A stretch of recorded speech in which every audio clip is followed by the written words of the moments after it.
The farewell discourse continues in our gospel text of today, which is taken from chapter 14 of the Gospel of John, verses 7 to 14.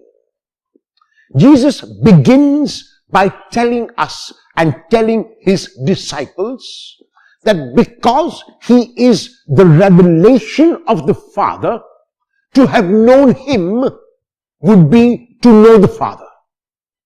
Philip, however, cannot really understand this. And so Philip turns to the Lord and asks to see the Father. And Jesus turns to Philip and says, Philip, so long I have been with you, and yet you do not know me. Do you not understand that the Father reveals himself in me, and therefore to see me will have been to see the Father? And then he goes on to tell Philip, if you do not believe the revelation that I am making, believe at least what you see around you, the works which I am doing.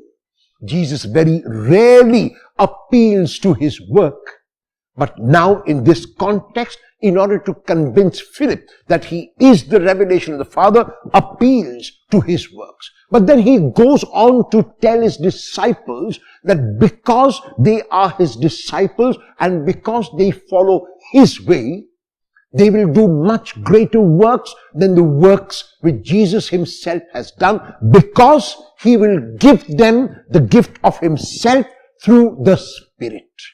Even as he speaks of his departure, he will not leave his disciples abandoned. He will not leave his disciples without a paraclete. He will not leave his disciples without a helper which will guide them and which will continue to show them the way.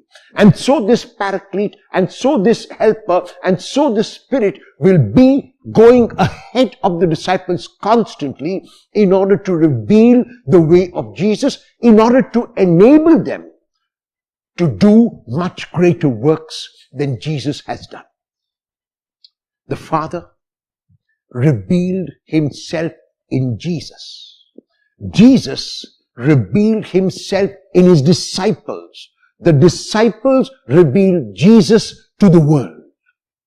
Will I, as a disciple of Jesus, reveal him today to everyone I meet by the words I speak and the actions I do?